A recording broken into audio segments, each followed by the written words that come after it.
Revenge, Book 2 in the New World series. Written by Stephen Llewelyn and performed by Chris Barrie. Prologue. Kelly Marston turned the object over in her hands. "That's not possible," she muttered. "Professor, you gotta see this." Professor Guy Schultz stooped under the low ceiling brace in the cave they were excavating to make his way on all fours to where Kelly was working. "What have you?" he asked, grunting slightly as he worked his way into a cross-legged sitting position. Schultz was the research professor supervising her doctoral thesis. Despite this, he added, "Lose the professor, will you? It makes me feel old." Kelly and Guy were part of a paleobotanical expedition to Patagonia, searching for amber deposits within the context of a sedimentary rock stratum laid down in the middle of the Cretaceous period, roughly 100 million years ago. Captured within the stone was a slim yet highly evidential seam of relative stability between two layers of volcanic basalt.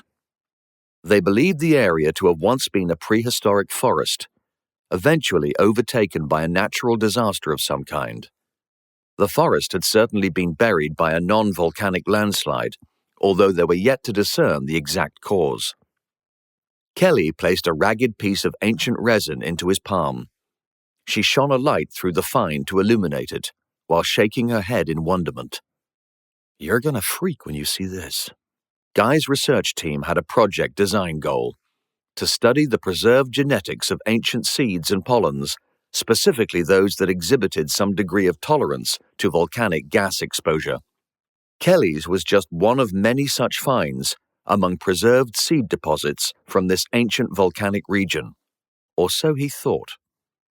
After all, the stratum they were excavating had proved ideal, showing not only the direct effects of volcanism as exhibited by the stratum below, but also the long-term effects on future generations of plant life after an event. Successfully engineering modern plants with more resilience to the pollution of the 22nd century was key to both their research and their funding. As the summer of AD 2102 was their final season in the field at this location, the last thing they needed right now was distraction. Guy looked the small and seemingly inoffensive item over, straining his eyes in the low light. Secretly, he thought his student was simply overstating as he rubbed soil from its surface, turning the sample once, twice in his hand. Pouring a little water from his flask, he washed and rubbed it again, when his frown of concentration suddenly cleared and he looked up, thunderstruck. "Oh my God, this came out of that seam?" Kelly nodded, completely dumbfounded. Both professor and student immediately jumped forward to the likely conclusion that would be drawn from this evidence. No one had made a discovery like this before. It was world-changing. Guy took out a handkerchief to wrap Kelly's find before returning it to his pocket. "We need to say exactly nothing to anyone about this." Kelly was incredulous. "Are you kidding?" He shook his head. "This is dangerous, Kelly. Perhaps something we were never meant to find, never meant to know, even." He sat for a moment, pensive. "I need to get to the satellite phone and make a call." "Call? To who?" "The university. Now, for your own sake, for all our sakes, don't say anything. Not yet. Until we're sure about what we have, okay? There could be international fallout from this once the word gets out. Trust me, this is the kind of discovery that ends careers, maybe even lives in these times. Come on, let's get out of here." Guy's prediction was soon borne out. Within 2 hours, their camp lay abandoned, the professor separated from his students, and his whole research team whisked away in 3 black helicopters to a destination unknown. Chapter 1. Declaration. Thick, early morning mist blanketed the plains and forests. The stillness was smothering, yet a single voice carried on the breeze, Latin prayers drifting eerily in and out, haunting the fog. Gradually, huge walls revealed themselves from grey obscurity as elements of a ditch and rampart, crested by a wooden palisade, soared high enough to punch through the murk. Inside the 10-meter-tall enclosure, smoke from a fierce fire intensified the dismal grey, engulfing 4 wrapped bodies in flame and fume. A Dark Ages landscape that became stranger still as the gargantuan 550-meter-long hull of NASA's USS New World shimmered mirage-like into view. Each passing minute dissolved the gauzy gloom around her as the sun gained strength. Terribly, inevitably, yet utterly without agenda, a new day was born. Giorgio Bacchini had spent the previous afternoon making a wreath from local brush flora. He threw it into the conflagration in memory of Mario, his twin, and the first casualty on their extraordinary journey. His brother was not among the 4. The explosion that sent the New World back almost 100 million years to the Cretaceous period had been so destructive that there had been no body left to mourn. "Amo tuo fratello," he stated quietly, retreating slightly from the intensity of the flames. The heat dried the tears on his face instantly. Lieutenant Hiro Nasaki, chief engineer and closest companion to Giorgio, gently guided him back to a safe distance. Hiro squeezed his friend's arm. He smiled warmly but with great sadness, while like a pagan ritual, heaven swallowed the smoke. Giorgio tried to smile bravely in return, but his face crumpled and he collapsed into Hiro's shoulder, sobbing. The chief engineer, so often at a loss with social expectation, could only hold his friend awkwardly. Not knowing what else to do, he simply stared balefully into the flames as a single tear left a salty track down his own cheek. He was angry. He was afraid. And he wished he could bring his friend back.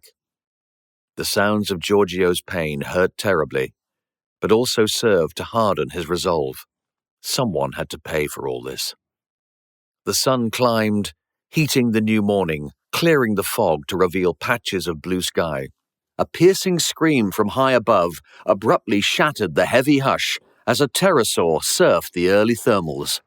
Mother Sarah gazed up at the soaring giant, taking a moment to appreciate what she had and what she had been shown despite the sadness in her heart. Most of the gathering also looked to the skies, some in awe, some in fear. She watched the beautiful creature vanish from sight and smiled slightly at this congruity with her own thoughts. Taking a breath, she brought the service to its conclusion. "I would just like to finish with a few words written by my Uncle Joe when I lost my father. They're not religious, but I found them healing. They helped me, and I hope they will help us all remember that no one is ever truly lost to us. Maybe just out of sight." Her American-accented English traveled more clearly now, the breeze no longer tearing the words away. Her mood lifted with the mist as she began sonorously and by heart.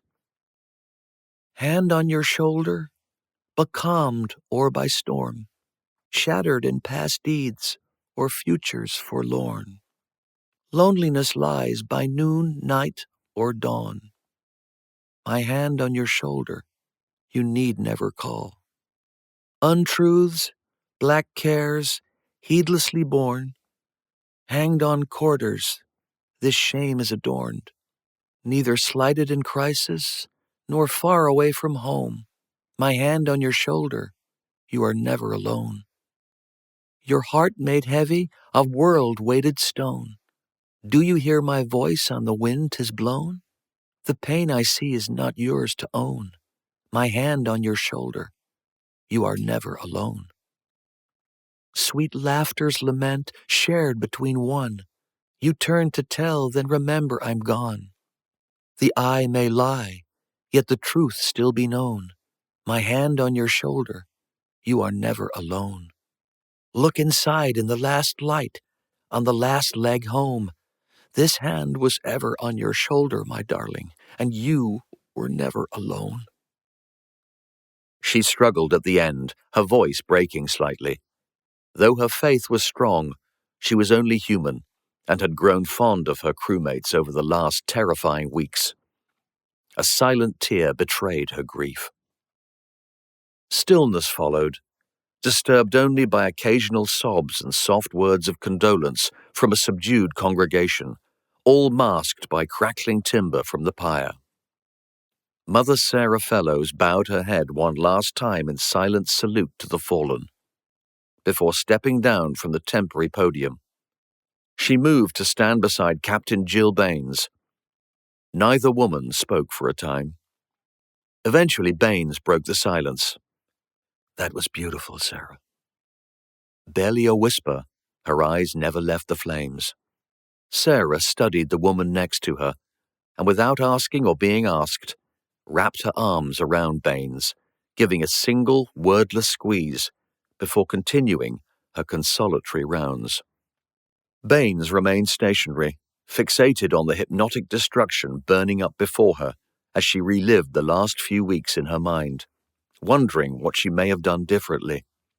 2 days had passed since Captain Douglas surrendered himself to the psychopathic Dr. Schultz, and she had hardly spoken a word. Meanwhile, the crew and passengers of the New World were starting to give her a wide berth, waiting for the other shoe to drop. The initial sorrows of the funeral service began to ebb naturally, as people talked and gathered. Even a little laughter broke through here and there. Food, drink, and the usual distractions were provided to fortify people as they looked a bad day in the face and carried on. An hour or so went by as people chatted and remembered. During that time, Baines simply stared into the all-reducing flames. People sensed her aura of, "Leave me alone," and so they did. Eventually, she stepped up onto the platform from which Mother Sarah had delivered her service. She looked out over the assembly. The realization struck that these people were now her people, and this was to be her first address to them as their captain. She was also mindful that after a couple of days without use, her voice would likely be weak. Her sense of apprehension increased. If there was ever a time she needed to appear strong, the new society of the New World noticed her take the stand and began gathering once more, expectation on every face. Baines judged her moment and began. "Ladies and gentlemen," she cleared her throat one last time, putting more force into her voice. "We've all lost so much over the last few weeks, but please remember that we are the innocents. We did nothing to deserve our situation, being thrown into this world, this nightmare. It was all done to us, by evil people with twisted agendas we're yet to fathom. However, we may be innocents, but I swear to you, we're done being victims." She slammed her fist down on the podium as anger, simmering for the last 48 hours, began to surface. "We've all said goodbye to some very brave, very special people today. People who gave their lives for us. And let us also remember that someone else sacrificed himself for us too. Gave himself into the clutches of our enemies so that we might keep our ship with all its comfort, food, and safety." She gestured towards the vast bulk of the New World, a place they now called home. "As you already know, Captain James Douglas offered himself as hostage to that that creature Schultz, along with our shuttle, to prevent them from taking not only our refuge, but everything we have. He saved my life." She tailed off quietly, before firing up again. "Remember, people, he's still alive, and he's out there. We've depended on him since this journey began, and now he needs us, and I, for one, don't intend to let him down." Sounds of agreement and approval greeted her words, as the gathering looked from one face to another with nods of determination.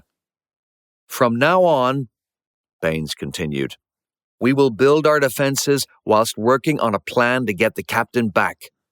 And I intend to utilize every resource, every skill we have to bring him home." These words were sanctioned by a more vigorous cheer from the crowd. She let the noise abate naturally before she began again. "We have 4 main tasks to fulfill. She counted off on her fingers. 1. We continue to build our defenses. Captain Douglas's only wish was for all of you to be safe. 2.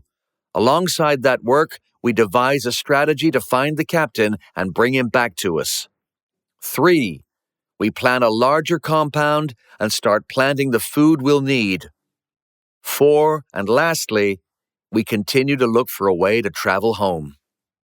She brought both her hands down and held onto the podium as she leaned forward animatedly. We must remember that if these criminals have their way, most of the folks we care about back home will never even exist. So from here on in, everything changes.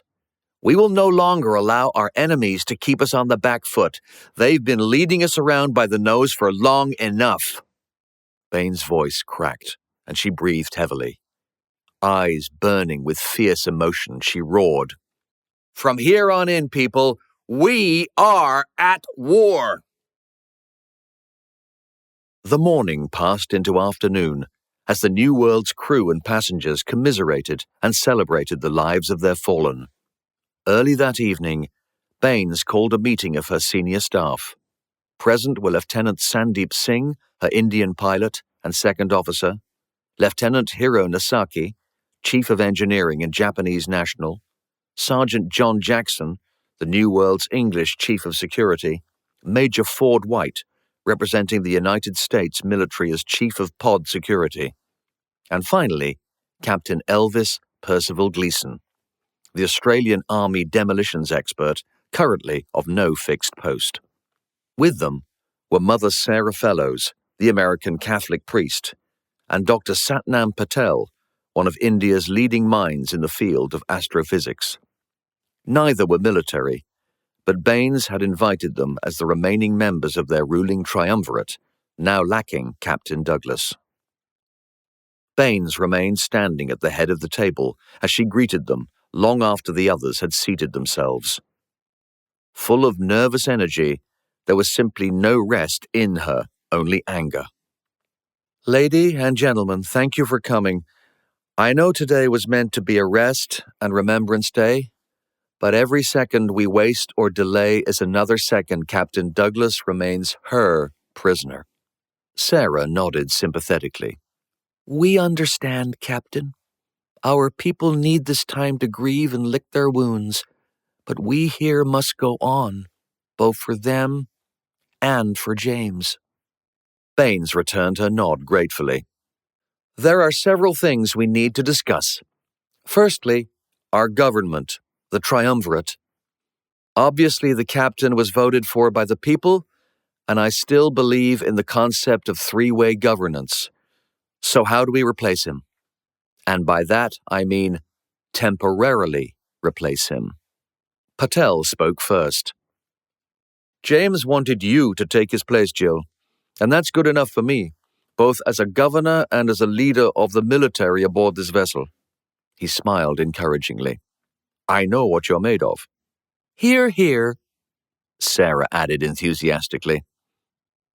That's always been the form with democratic governance anyway. The second in command takes charge if anything happens to the leader and stays in charge until a new election is called. I'm still hoping that Satnam and that brilliant young Mr. Bacchini he's been working with will find us a way home before we have to worry about re-elections. No pressure then, Patel commented dryly. Baines looked uncomfortable. I'm not sure I can fill both roles the way James did. I'm just not sure I'm good enough. Well, you were the next most popular according to the vote, Sarah noted. Before you stood down, that is. I wouldn't have been here at all otherwise. Thanks for that, by the way, she added brightly, drawing a few tired smiles. Sorry, Baines acknowledged. Never mind that, Sarah answered heartily. We need you now, Jill. We need your strength. It was what James wanted, too. He said so more than once. She looked to Patel for support, but he was already nodding agreement. Baines sighed heavily, still unable to bring herself to sit. She was too wired.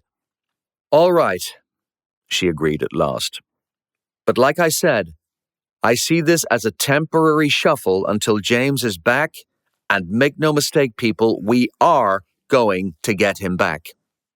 We are, the Sarge vouched, speaking for the first time. Baines straightened, finding strength in acceptance. Talking of shuffles, the last couple of days have been horrible for all of us, I know. But for the sake of the whole crew, I've had to consider candidates for the post of commander. Now, as well as temporary, I see this as a largely ground-based position. It seems unlikely we'll be going anywhere, though this should in no way be seen as demeaning to the officer chosen. It's just a matter of fact that when we bring James home, he's going to want me out of his chair, and I'll be only too glad to return it to him. Then we can all go back to our day jobs. Who did you have in mind for commander, Captain? Patel asked courteously. Baines held her thoughts close for a moment longer. That's one of the reasons I've invited you all here, Satnam. Accepting yourself and Sarah as non-military, the rest of you are all on the list. She looked around the serving officers. Our counselors are here so that the government knows what we, the military, are up to. I think James would appreciate that. Her officers looked from one to another uncomfortably, all hoping it was not going to be them. Baines continued. There are also a few changes, or amalgamations, I should say, that I wish to propose. Firstly, just let me say that we, so badly need you all where you are right now that I'm reticent to change anything. However, change has been thrust upon us, so here goes. Looking directly at Jackson, she let go her first broadside. Sarge, I considered you for the job, with your vast and invaluable knowledge of security. At the very least, I should make you up to lieutenant. The Sarge, who had just raised his coffee cup, slammed it back down unconsciously, as first shock and then horror registered on his face. Me? An officer? He muttered, stroking his sergeant's stripes as if saying goodbye to a beloved pet. The other officers smirked, while the hardest man on board wilted in the light of his own achievement. But, Baines pressed on, I knew you would never forgive me. Besides, I wouldn't even know what to call you if not the Sarge. This raised a few chuckles. So instead, my plan is to bring pod and ship security under one banner with Major White in overall command. She looked to White. With the Sarge as your second, Ford. You okay with that? Ford raised his eyebrows in surprise, but nodded thoughtful agreement. Due to our new and ever-changing situation, I intend to bring the whole security contingent under the direct control of the ship's captain. She held a hand up. Now, before you start worrying about this blatant grab for power, I fully expect that to be James Douglas in the not-too-distant future. Is everyone okay with this so far? It's your ship, so it's your call, Captain, Ford replied even-handedly. However, I'm fully behind the idea of bringing it all together. We need a clearer command structure if we're to take the battle to the enemy. I'm on board, Captain. Thanks, Ford. Baines gave him a small but appreciative smile. Are you okay with this, Sarge? She asked her ex-chief of security. I know this wasn't what you signed on for. The Sarge gave a rare chuckle, part relief, part humor. I doubt you could find anyone who thought they were signing up for this, Captain. I agree with the Major, though. We need a clearer chain of command. I'm a soldier, so I'll obey your orders at the end of the day. But saying that, I'll be happy to serve under you, Major. He offered a small, respectful nod, adding, However, I'd be grateful if you'd both consider a small request. Of course, Sarge. Name it. Baines invited. The Sarge looked from Baines to White. I'd like to recommend Jones for Lance Corporal, possibly even jump to full corporal. With our new extended security force, we'll all need a few more experienced NCOs to keep it all working. Jones has really shown himself to be calm and capable in the last few weeks. What do you think, Ford? Baines asked. He'll certainly have no trouble calling for silence in the ranks. They'll be shaking in their boots. Ford smiled. thinking of the house-sized Welshman. I agree, and I think you'll do well. I remember when we were trying to restart the ship and came upon 2 dead crew members. The situation was real bad, yet Jones was fully in control. He impressed me then, as he did when he stayed at the door controls when that 40-foot monster charged out of the pod cargo bay into the outer airlock. Right past him. That was ballsy. There are a couple of other men and women under my command I might also consider raising too. Good. That's settled then. Right, back to the appointment of the new commander. As I said earlier, we really need everyone where they are doing what they're doing. But I want you to know that I would have been honored to have any of you as my second-in-command. She looked specifically at Sandeep and Hero. I hope you know that. They both nodded, grateful for the sentiment, but more grateful still that it was looking less likely they would have to let the job they had signed on for play second fiddle. Captain Gleason was absent-mindedly rubbing an abraded bruise on his forearm, a minor injury acquired recently while running for his life with Major White from a monstrous Giganotosaurus. All eyes turned to the oblivious Australian, until the silence in the room finally encroached on his reverie. Looking up, he found a suddenly attentive audience. You gotta be bloody joking. Revenge, Book 2 in the New World series. Written by Stephen Llewelyn and performed by Chris Barrie. New installments are uploaded weekly. Don't forget to subscribe. And if you enjoyed this episode, please leave a like or comment. Visit the link in the description for free New World companion stories, available for download as ebooks.